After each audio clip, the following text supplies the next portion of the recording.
नमस्कार। आज हम आपकी क्लास 12 की फ्लेमिंगो किताब के एक बहुत ही इम्पॉर्टेंट चैप्टर इंडिगो पर थोड़ी गहराई से बात करेंगे। ये चैप्टर लुइस फिशर ने लिखा है और एग्जाम के पॉइंट ऑफ व्यू से देखें तो हाँ, काफ़ी ज़रूरी है। तो आज हमारा प्लान क्या है देखिए, हम कहानी को बिल्कुल आसान हिंदी में समझेंगे, थोड़े इंग्लिश वर्ड्स भी यूज़ करेंगे जो ज़रूरी हैं।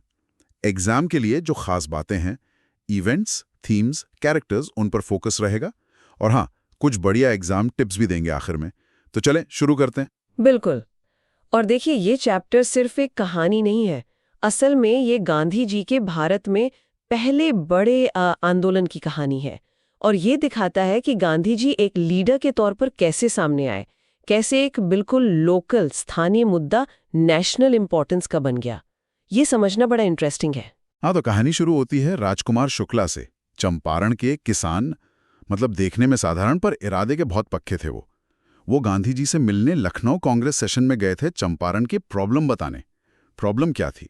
प्रॉब्लम ये थी कि चंपारण में जो अंग्रेज लैंडलॉर्ड्स थे वो किसानों को फोर्स करते थे कि भाई अपनी सबसे अच्छी जमीन के 15% हिस्से पर नील इंडिगो उगाओ। जी। और उगाओ ही नहीं, पूरी की पूरी फसल रेंट के तौर पे किराए पे दे दो। इसे कहते थे शेयर क्रॉपिंग सिस्टम। हाँ बिल्कुल। सोचिए जरा, मेहनत किसान करे और सारी फसल लैंडलॉर्ड ले जाए। बड़ा अन्याय था ये। और यहाँ राजकुमार शुक्ला का जो कैरेक्टर है वो देखने लायक है। मतलब पढ़े लिखे नहीं थे पर डिटर्मिनेशन कमाल की थी। गांधी जी जहां भी गए शुक्ला जी उनके पीछे पीछे, कलकत्ता, पटना, मुजफ्फरपुर लगे रहे बिल्कुल। और उनकी इसी लगन ने, इसी परसिस्टेंस ने गांधी जी को आखिर में चंपारण आने पर मजबूर किया। सही। ये दिखाता है कि एक आम आदमी भी बड़े बदलाव की शुरुआत कर सकता है। इसे ही तो कहते हैं ग्रास रूट्स एक्टिविज्म। सही कहा। तो शुक्ला की जिद काम आई। गांधी जी पहले पटना गए, फिर मुजफ्फरपुर। वहां प्रोफेसर मलिकानी के घर रुके, वकीलों से भी मिले। वो वकील जो किसानों के केस लड़ तो रहे थे पर फीस बहुत ज्यादा लेते थे। हाँ, ये बात गांधी जी को बिल्कुल पसंद नहीं आई। उन्होंने कहा भी कि भाई ये गलत है। और उनको समझ आया कि कोर्ट कचहरी से पहले किसानों के दिल से अंग्रेजों का डर निकालना ज्यादा जरूरी है। हाँ, ये गांधी जी के अप्रोच की खास बात थी। उन्होंने प्रॉब्लम की जड़ को पकड़ा, डर।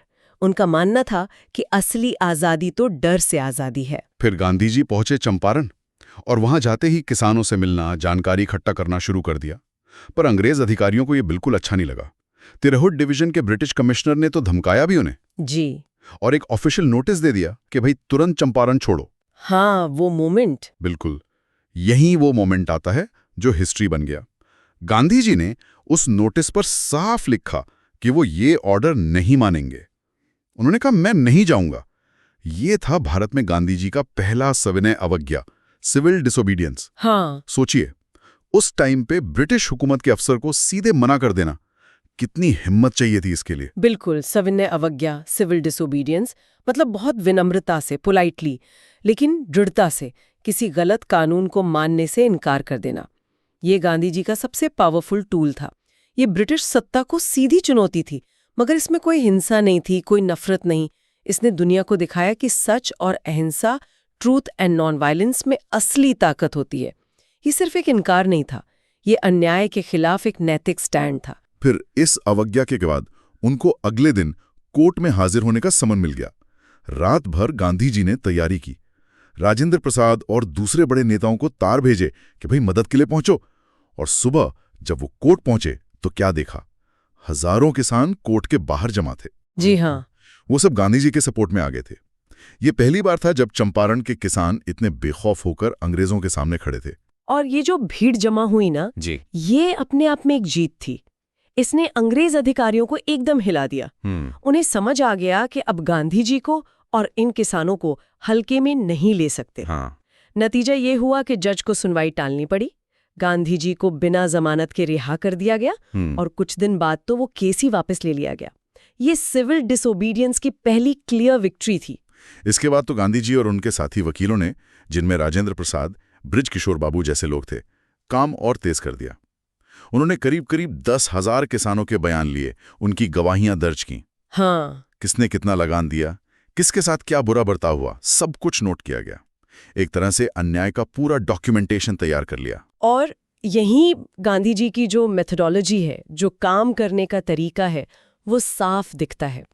उन्होंने सिर्फ भावनाओं या जोश पर भरोसा नहीं किया, उन्होंने फैक्ट्स पर, सबूतों पर जोर दिया। पहले पूरी इन्वेस्टिगेशन, फिर एविडेंस कलेक्शन, फिर लोगों को ऑर्गेनाइज करना। ये दिखाता है कि एक सक्सेसफुल मूवमेंट के लिए सिर्फ जज्बा नहीं, बल्कि स्ट्रैटेजी और सॉलिड प्रिपरेशन भी चाहिए। इसे कह सकते हैं एविडेंस बेस्ड प्रोटेस्ट। ये गांधी जी का तरीका था। इसका असर ये हुआ कि बात ऊपर तक पहुंच गई, लेफ्टिनेंट गवर्नर तक। पूरे देश में चंपारण की चर्चा होने लगी, ब्रिटिश सरकार पर प्रेशर बढ़ने लगा। आखिरकार lieutenant governor sir Edward Gait को इंटरवीन करना पड़ा। उन्होंने एक ऑफिशियल जांच समिति बनाई, एक कमीशन ऑफ इंक्वायरी। और इंटरेस्टिंग बात यह है कि इस कमेटी में कौन-कौन थे। अंग्रेज लैंडलॉर्ड्स थे, सरकारी ऑफिसर्स थे और किसानों के अकेले नुमाइंदे के तौर पर गांधी जी को शामिल किया गया। हाँ, ये तो बड़ी बात थी। बहुत बड़ी रिकग्निशन थी। गांधी जी के पास इतने पुख्ता सबूत है, इतने सारे बयान थे कि समिति के सामने लैंडलॉर्ड्स को मानना पड़ा कि हाँ, उन्होंने किसानों से गैर कानूनी तरीके से पैसा वसूला है, जिसे वो कॉम्पेंसेशन कह रहे थे सिंथेटिक इंडिगो आने के बाद। जी। अब सवाल आया कि कितना पैसा वापस हो। और यहाँ गांधी जी ने सबको हैरान कर दिया।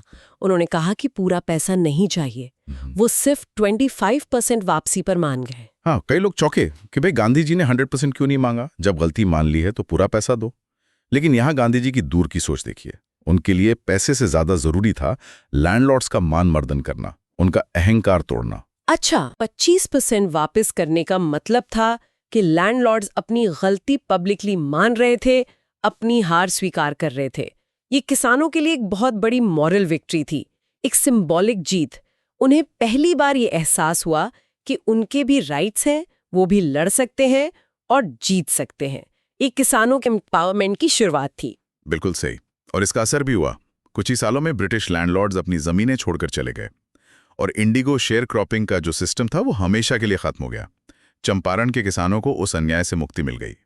तो अगर हम चंपारण आंदोलन के इम्पैक्ट की बात करें तो सबसे पहला पॉइंट तो यही है कि किसानों का डर खत्म हुआ, उन्हें हिम्मत आई, सेल्फ रिलायंस की भावना जागी। दूसरा, इस आंदोलन ने गांधी जी को सचमुच एक नेशनल लीडर के तौर पर एस्टैब्लिश कर दिया। पूरे देश ने उनकी लीडरशिप और उनके सत्याग्रह के तरीके की ताकत देखी। ये इंडियन फ्रीडम स्ट्रगल के लिए एक टर्निंग पॉइंट था, एक नई दिशा मिली। और तीसरे ये साबित कर दिया कि सच और अहिंसा के रास्ते पर चलकर भी कितनी बड़ी लड़ाई जीती जा सकती है, बदलाव लाया जा सकता है। हाँ, और एक बात और याद रखनी चाहिए, गांधी जी चंपारण में सिर्फ राजनीतिक लड़ाई नहीं लड़ रहे थे। वो वहां रुके और उन्होंने सोशल रिफॉर्म्स पर भी काम किया। स्कूल खुलवाए, साफ सफाई, हेल्थ के बारे में लोगों को सिखाया। अच्छा, ये भी था। जी, ये उनके स्वराज का जो कॉन्सेप्ट था उसका हिस्सा था, जिसमें सिर्फ पॉलिटिकल आजादी नहीं बल्कि सोशल और इकोनॉमिक अपलिफ्टमेंट भी शामिल था। चंपारण ने भविष्य के आंदोलनों की नींव रखी एक तरह से। बहुत बढ़िया। चलिए अब आते हैं उस सेक्शन पर जिसका शायद सबको इंतजार रहता है, एग्जाम के लिहाज से क्या जरूरी है। तो सबसे पहले कुछ की फैक्ट्स जो बिल्कुल याद रखने हैं। ऑथर कौन है? लुई फिशर, एक अमेरिकन पत्रकार। घटना कब की है? ईयर है 1917, चंपारण सत्याग्रह। सबसे की इवेंट क्या है? गांधी जी का भारत में पहला सफल सिविल डिसोबीडियंस। आउटकम क्या रहा? शेयर क्रॉपिंग सिस्टम खत्म, किसानों को 25% रिफंड मिला। अब बात करते हैं मेन थीम्स की। देखिए, जब आप आंसर लिखते हैं तो इन थीम्स का जिक्र करने से आपका आंसर ज्यादा गहरा और इम्पैक्टफुल लगता है। पहला तो है एक्सप्लॉयटेशन ऑफ पुअर पेजेंट्स, गरीब किसानों का शोषण। फिर है करेज अगेंस्ट इनजस्टिस, अन्याय के खिलाफ खड़े होने का साहस। Power of truth and non violence, सत्य और अहिंसा की शक्ति। इफेक्टिव लीडरशिप, गांधी जी का नेतृत्व करने का तरीका। Empowerment of the common man, आम आदमी का सशक्तिकरण। और हाँ, victory over fear and self reliance, डर पर जीत और आत्मनिर्भरता। ठीक है, और मेन कैरेक्टर्स कौन है, उनकी क्या विशेषताएं याद रखनी है? महात्मा गांधी बिल्कुल फियरलेस, प्रैक्टिकल, एक मोरल लीडर और बहुत अच्छे ऑर्गेनाइजर। राजकुमार शुक्ला साधारण किसान पर बहुत रेजोल्यूट, परसिस्टेंट, दृढ़ निश्चयी, उन्होंने ही ये सब शुरू किया। और अंग्रेज लैंडलॉर्ड्स और अधिकारी, वो ऑप्रेसिव थे, शोषक थे और काफी एरोगेंट भी। चलिए, अब सबसे जरूरी बात, एग्जाम स्ट्रैटेजी, आंसर कैसे लिखें, ये जरा ध्यान से सुनिए। अगर 2 मार्क्स का क्वेश्चन आता है छोटा सा, जैसे चंपारण आंदोलन क्यों महत्वपूर्ण था, तो बिल्कुल पॉइंट टू पॉइंट लिखिए। बताइए कि गांधी जी का पहला सिविल डिसोबीडियंस था, इसने किसानों को डर से मुक्त किया, 25% रिफंड मिला, जिससे लैंडलॉर्ड्स का प्रेस्टीज टूटा और शेयर क्रॉपिंग खत्म हुई। बस। ठीक। अगर 5 मार्क्स का क्वेश्चन है, जैसे गांधी जी ने चंपारण समस्या का समाधान कैसे किया, तो थोड़ा डिटेल में जाइए। पहले प्रॉब्लम बताइए, 15% इंडिगो रेंट, फिर गांधी जी के स्टेप्स बताइए, चंपारण जाना, इन्वेस्टिगेशन, सिविल डिसोबीडियंस, किसानों को यूनाइट करना, एविडेंस कलेक्शन, इंक्वायरी कमीशन में रोल, और आखिर में रिजल्ट बताइए, 25% समझौता, किसानों में कॉन्फिडेंस। सीक्वेंस में लिखना जरूरी है। और अगर लॉन्ग आंसर क्वेश्चन आता है, मान लीजिए 6 मार्क्स का, जैसे इंडिगो चैप्टर के आधार पर गांधी जी की लीडरशिप स्टाइल और चंपारण आंदोलन के नेशनल इम्पोर्टेंस पर प्रकाश डालें, तो इसमें आपको पूरी कहानी शॉर्ट में बतानी होगी, शुक्ला से लेकर सेटलमेंट तक। फिर गांधी जी की लीडरशिप क्वालिटीज, सत्य, अहिंसा, फियरलेसनेस, ऑर्गेनाइजेशन स्किल्स, प्रैक्टिकलिटी को डिटेल में एक्सप्लेन करना होगा। और आंदोलन का long term impact, farmer empowerment, Gandhi as national leader, success of satyagraha, direction to freedom struggle बताना होगा। थीम्स जरूर मेंशन कीजिए और चैप्टर से एग्जाम्पल्स जैसे 15%, 25%, वकीलों की फीस वाला किस्सा जरूर दीजिए। बहुत बढ़िया टिप्स। मुझे पूरी उम्मीद है कि ये स्टूडेंट्स के बहुत काम आएंगी। तो चलिए एक बार जल्दी से फटाफट मेन पॉइंट्स दोहरा लेते हैं जो इस चैप्टर से हमें याद रखने हैं। पहला, चंपारण में किसान अंग्रेज लैंडलॉर्ड्स के अन्याय वाले शेयर क्रॉपिंग सिस्टम से परेशान थे। 15% नील, पूरी फसल किराया।